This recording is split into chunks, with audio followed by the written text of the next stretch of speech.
Foundation.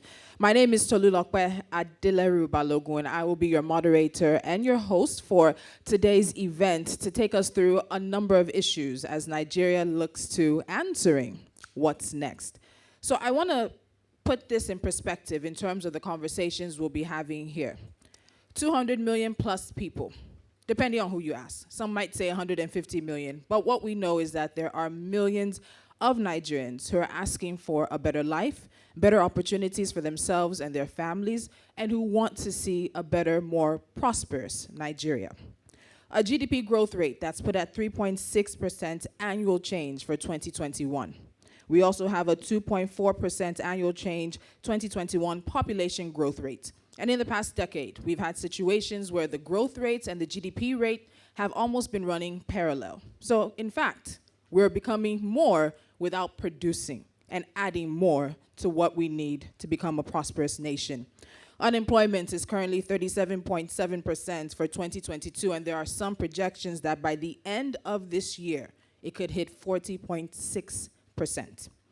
Debt servicing overtook revenue last year. That was a major piece of conversation that many of us discussed.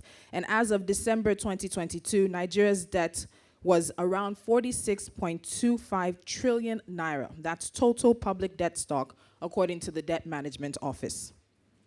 Food inflation is at historic highs, hovering around 24%, with annual inflation rising to 22.22% in April of this year. I can go on. We know the statistics. We know the indices of where Nigeria currently stands and where things are for the millions of Nigerians across this great country. But what next also means, where are the opportunities? Where is the growth? What is the direction? Who's going to take us there? And how do we get there? So that's why it's very important we're having these conversations, particularly early on in the lifespan of the Tinubu administration. So once again, welcome to What Next After Elections, Fiscal Options and Post-Election Governance event brought to you by Budget, supported by the MacArthur Foundation. Please a round of applause for Budget. So there will be various conversations you'll be hearing today, but I hope at the end of all of it, we are all able to leave with a sense of direction, a sense of what needs to be done, and also a sense of responsibility to hold government at all levels, be it federal, state, or local, accountable for the change that needs to happen to have a better Nigeria. So we'll be looking at situations around fiscal and monetary options for sustainable growth in a post-election environment, and also looking at governance particularly as it is. Taxation, we know, is definitely on the table. So let's look at exploring tax reforms and also non-oil revenue direction, a conversation that I've had many times with the gentleman that will be on the stage for that. Then where are the SMEs, the small and medium-scale businesses? They drive any economy, and particularly with Nigeria's economy, they drive, they employ, and they add. So what are we doing for our SMEs? That's another conversation we'll be having today. But all of this must happen inclusively, and it must also be with innovation. We are in the era of the Internet of Things. Where is Nigeria's economy in that? And where are millions of Nigerians in that equation as well? And there will be a session moderated as well, looking at an interactive conversation with all of our speakers today. So that's just giving you a quick run through of the things to expect as we kick off the event. And of course, there's no other person, no better person to do that than the gentleman I'll be calling up on stage now, and that is Oluseun Onigbinde. He's the Global Director for Budget, and he's going to share a few welcome remarks with you. Please a round of applause for Oluseun as he makes his way to the stage. Let's keep the applause going. Of course, Budget has been in this business for a number of years now, and they are one of those who've really shown Nigerians what accountability means and what also taking up office of the citizen means. Seun.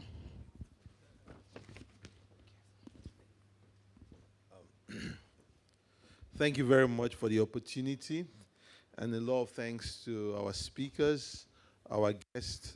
Thank you, Tolu.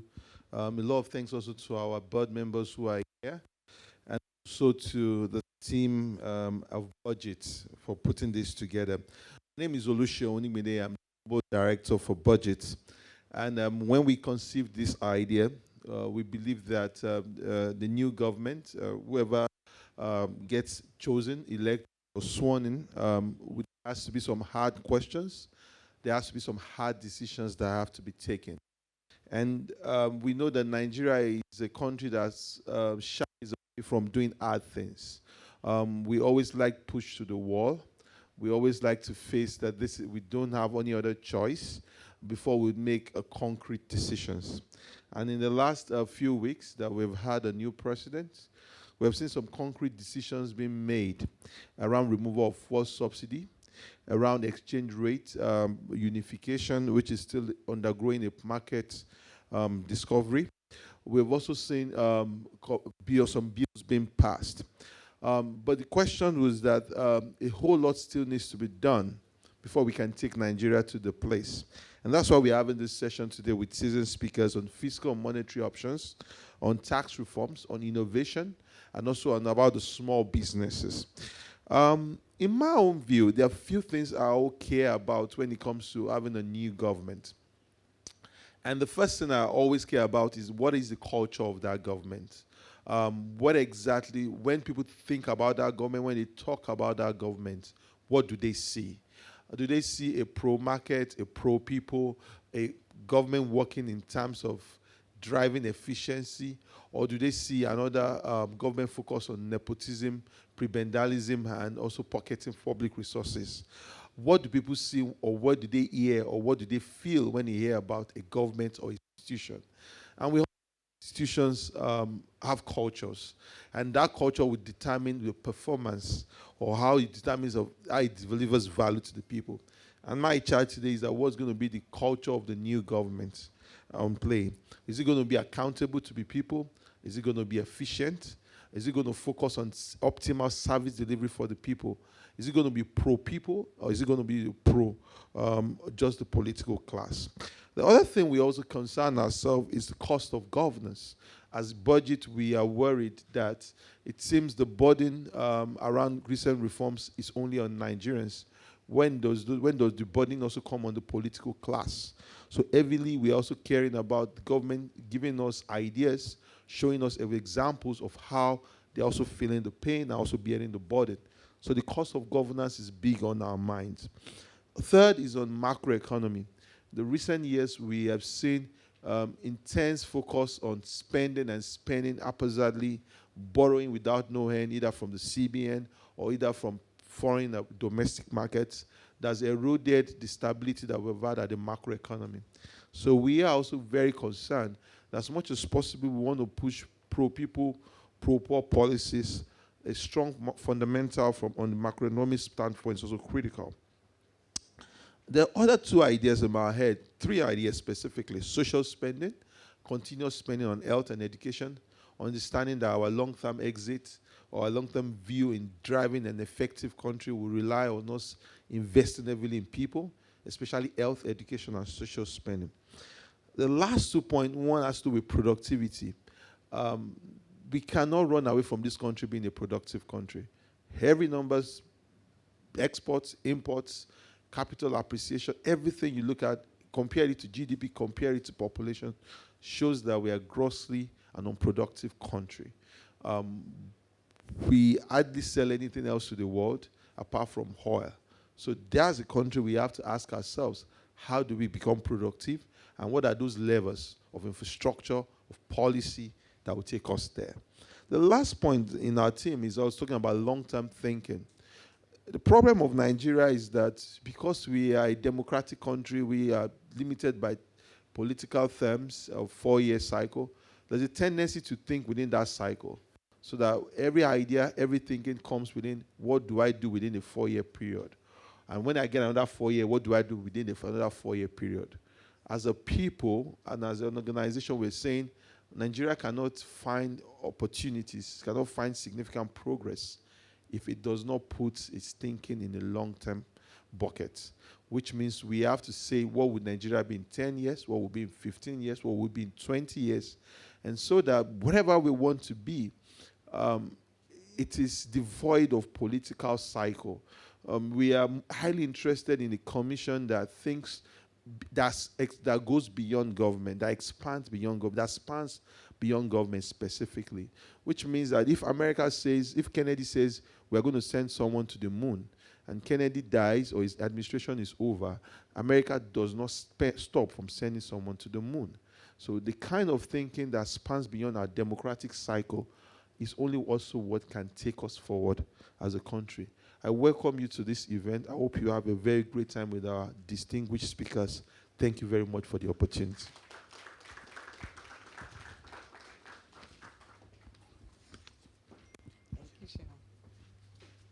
Thank you once again. Please, another round of applause for Oluseun Onigbinde.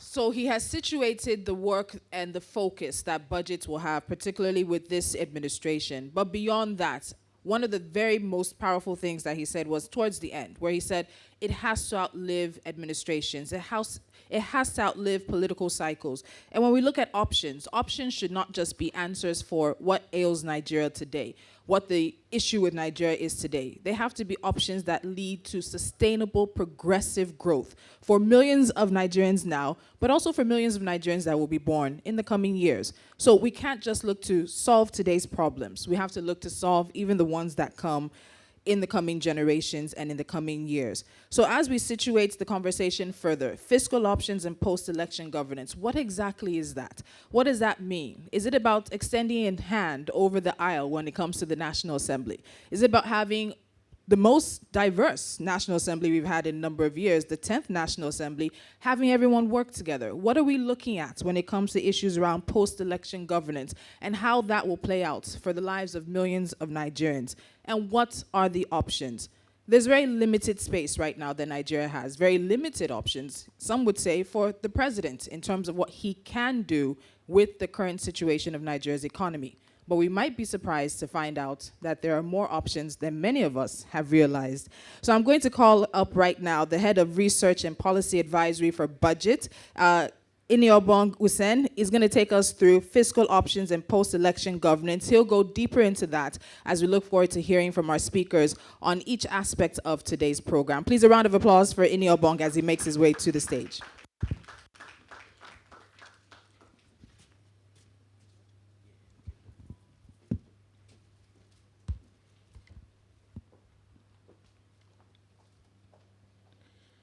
Yeah, good morning, everyone, and I'm pleased to have you guys join us. I mean, in the first half of the year, we put out two very comprehensive publications around what we thought whichever government coming in should face head-on if we're actually going to make progress as a country. And in this presentation, I just try to draw insights from both publications, which I believe you're in copy of. And it's 20 minutes. The issues are a lot, but I'll just try to move as fast as possible. It's good we have a very good panel who would, delve into the issues properly. Quickly, I'll just take us through a trend of macroeconomic fundamentals, budget performance, Nigeria's debt situation, PFM challenges, and recommendations. On your screen, you can see we tried to do a trend analysis, looking at some of the macro fundamentals, oil price, oil production. As you can see, between 2015 and 2022, the oil price had fluctuated. I mean, due to a myriad of reasons, some of them domestic, but largely global. And if you look at oil production, it's been on the decline from 2015 to 2022. In fact, as at September last year, we were doing less than 1 million barrels per day, and that displaced us as the largest producer of oil. So in that particular sector, not much growth has happened over the last decade, and we would see in the next couple of slides. If you look at inflation also, and I mean, largest contributors to this, food inflation, as you can see, as at February last year, we had it, February this year, sorry, we had it at 24.32%. And I believe this assessment was done after the effects of the Naira redesign policy had been taken into effect. But I believe we're projecting that for the next figures that will be coming out with regards to the impact that the the subsidy removal and the unification of the exchange rate we have on it, we're expecting maybe an additional 3 to 5% increase in inflation, as the case may be. If you look at the exchange rates and interest rates, I mean, this is something we're very familiar with.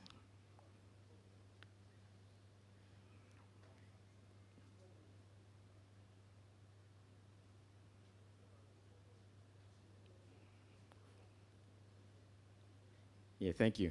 The exchange rate and the interest rates.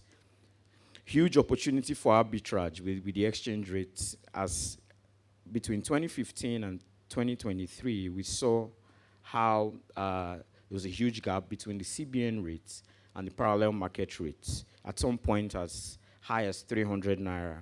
And that was, created opportunity for round tripping, for people making false claims for travels and all of that. And gladly, as it's been unified, we expect a lot of these to reduce, and the burden on, on FX in terms of demand to sort of reduce a bit. With interest rates, monetary policy rates been on the rise recently.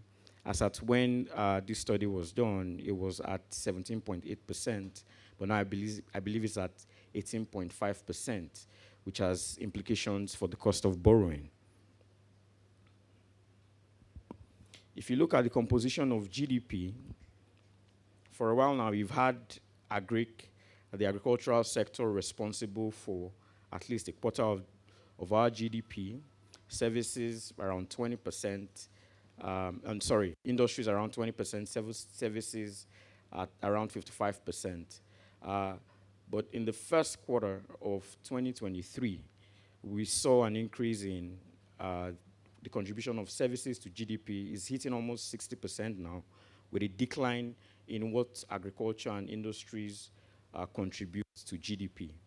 And you look at non-oil and the oil sector. Over time, non-oil, we've seen a growth in terms of the contributions to GDP. The oil sector decline, over the years, largely due to lack of investment in that sector and the challenges around oil theft.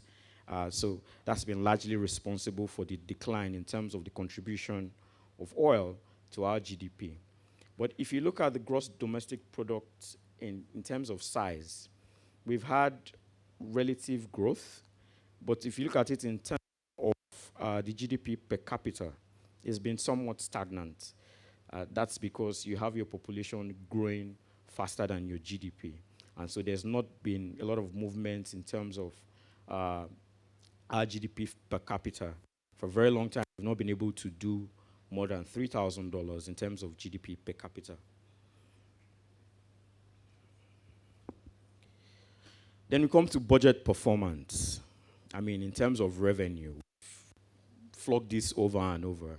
We have one of the poorest revenue regimes you would find anywhere in the world. In the last 8 years, we've not done more than 69.88% in terms of performance, for revenues. So it means we've been projecting more than we've been able to raise in that period. And what has been the implication for that? The implication of that has been that there's been an increase in the fiscal deficit, which has increased our debt profile as a country and somewhat made us a little bit distressed, especially if you're looking at our debt service to revenue. In 2021, about 88 to 90% of what we generated as revenue was used to service our debts. In fact, in the first 4 months of 2022, about 118% of what we had raised as revenues was used to service our debts. So it means we're in the negative for those first 4 months. But if you look at the budget performance, you would see that, say for 2015, where we had about 94% performance, relatively it's been fluctuating. 2016, 72.54%. In 2022, as at November, it was 70.95%. Now, what's the implication for citizens, for the economy? Whenever you underperform in terms of your expenditure, there are implications for infrastructure, implications for service delivery, implications for providing goods and services that are meant to improve the lives of the average Nigerian. And these implications find meanings in the life of every Nigerian. People are unable to access quality education. People are unable to access quality healthcare. The state of infrastructure would usually be in disrepair. So these are issues that actually have meanings for the life of the everyday Nigerian, even if we've not been able to bring that sense of consciousness to the average Nigerian, and that these budgets have real implications for your everyday life.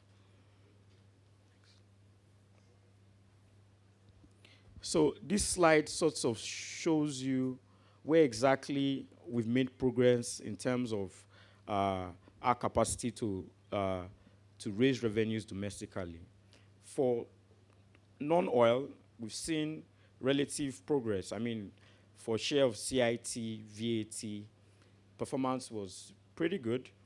But if you look at the oil revenue, and I mean, just 26.79%, that's what we're able to get in terms of oil revenue for the first 11 months of last year. And so if you look at the total, we're only able to raise about 6.5 trillion naira in terms of revenue. And this is the highest ever. And then you ask yourself, so what's the rationale for now projecting to raise 11 trillion, which is almost double what we've ever raised from the previous year?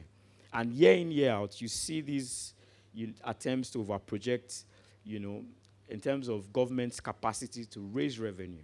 And at the end of the day, you realize that the fiscal deficit is widened. Governments would often need to borrow more to be able to shore up that deficit in terms of spending.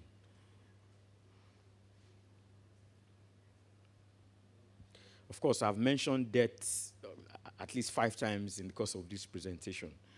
Now, what you see in your screen, on your screen, as at 2022, is you don't have your ways and means as part of that. So as at December 31st, 2022, we had our total debt profile at 46.25 trillion. But from the next couple of slides, you would see by the time you add what ways and means contributes to the total debt profile, it takes it to over 70 trillion. The next slide, please. Ways and means. I mean, there's been a whole lot of talk around this. 2015, when the Buhari administration took office, we had it at less than 1 trillion naira. In that 8-year period, it had grown it to 24.6 trillion.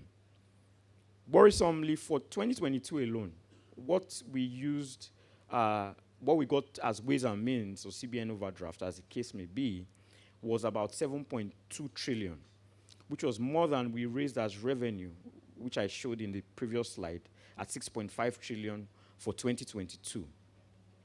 Now, the CBN Act has provisions for what you are able to borrow as government in terms of overdraft. And the threshold is supposed to be 5%. But if you look at the last column, ways and means as a percentage of previous year's revenue, you realize that from 2016 to 2022, it rose from 57.49%, which was supposed to be not more than 5%, and as at 2022, we're doing 155.17% of previous year's revenue. Implications for this, I mean, contributes at least 20% to your inflation, apart from what the exchange rates would often contribute to inflation in terms of the disparity between the CBN rates and the parallel market rates. PFM issues. Like the Shehu had mentioned earlier, a lot of the reforms we've seen with the new administration has been around things that would impact the average Nigerian, impact businesses. But we've seen very little movement in terms of what kinds of, cuts or lifestyle changes that politicians should be making. And if you look at the budget, expenditure inefficiency is responsible for a lot of waste you would find in the budget. Our budget had done a study of just the 2021 and 2022 budgets to see the level of the impact of the repeat review of the National Assembly as regards, the insertions when that budget review process is happening. And for 2021-2022, we realized that at least 25% of the total value of the envelope for capital projects were insertions by the National Assembly members. And what's the nature of those insertions? Street lights, community town halls, boreholes. And these are things that you would expect either the state governments or the local governments, to do. And in most cases, those projects are cited in ministries or departments or agencies of government that neither have the mandates nor the capacity to monitor the implementation of these projects.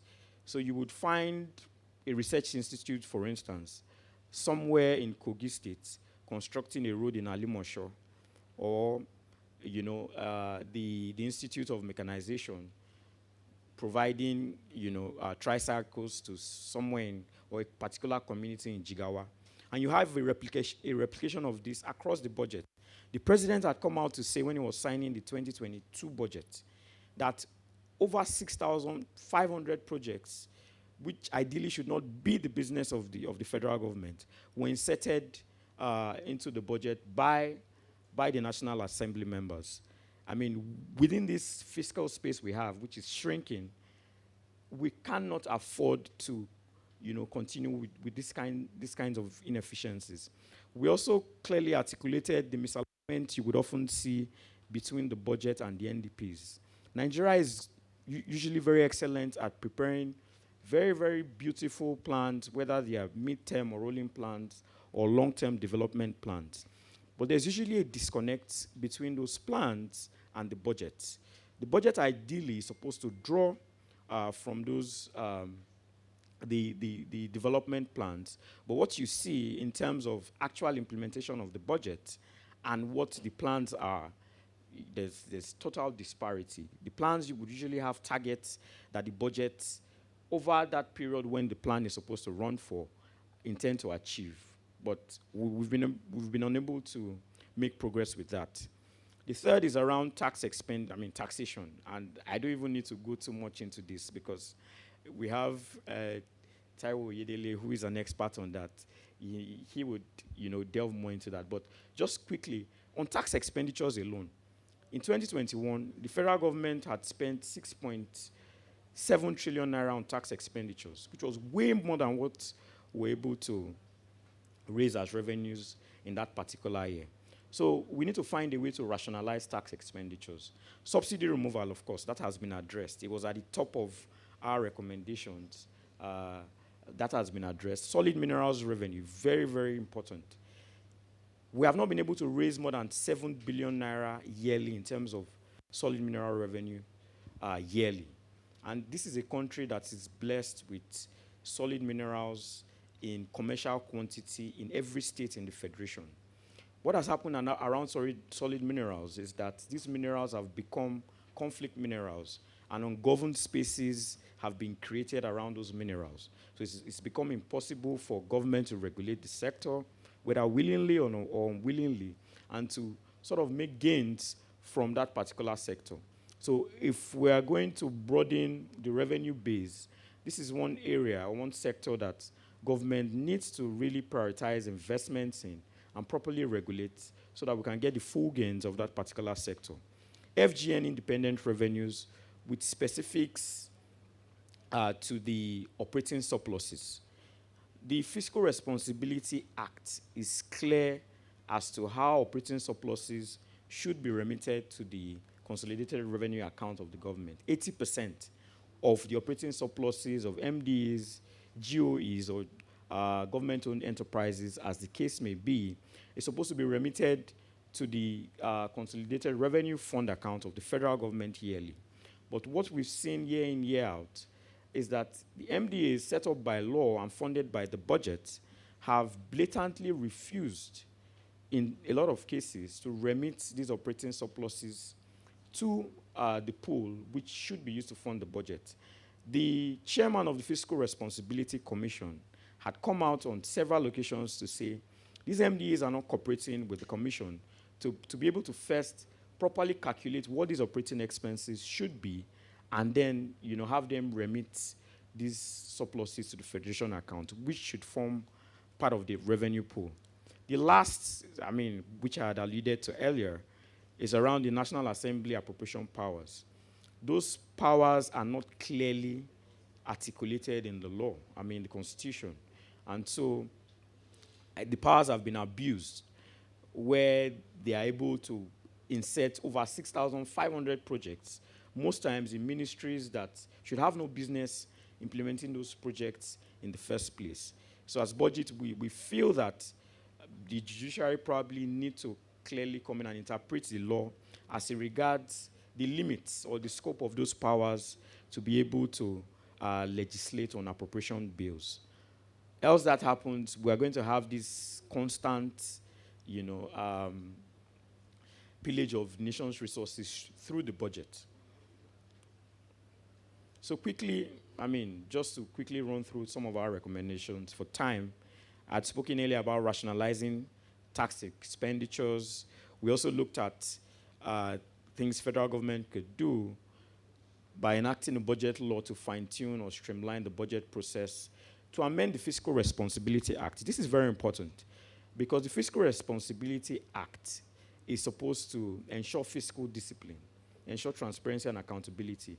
But the major challenge with that act is it serves as a dog that can bite, but not that can bark, but not bite.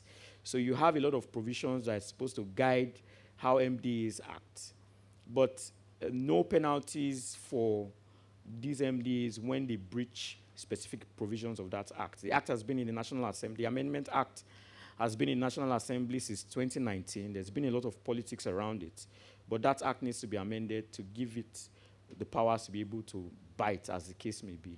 Subsidy removal, that has already been addressed. Unification of exchange rates. There are still things around items on the prohibition list that we feel should be reviewed. Improve the ease of doing business. This cannot be overstated. Power, very important. Security, very important. And the last thing, consequence management. This is one area that successive governments have failed. We now live in a country where there's no consequence for bad behavior. People feel they can do whatever it is they want and get away with it. We had issues with oil theft, over 700,000 barrels stolen per day. Till date, I don't know of anybody who is currently being investigated or who has been arrested or who is currently in court for that. And so there's no deterrence for bad behavior. People just feel you can fleece the resources of the state, you can break the law and get away with it. The CBN Act, as regards the Ways and Means, is also another example. There were clear provisions of the law that you do not exceed 5%. That was done. Instead of finding a way in terms of, to address that, the government rather went to the National Assembly to try to regularize it. And this is bad signals in terms of trying to, provide guidance on how the rule of law or order should sort of prevail in society. So I'll leave it here for now, and I'm sure a lot of these issues will be addressed during the course of the presentations. Thank you.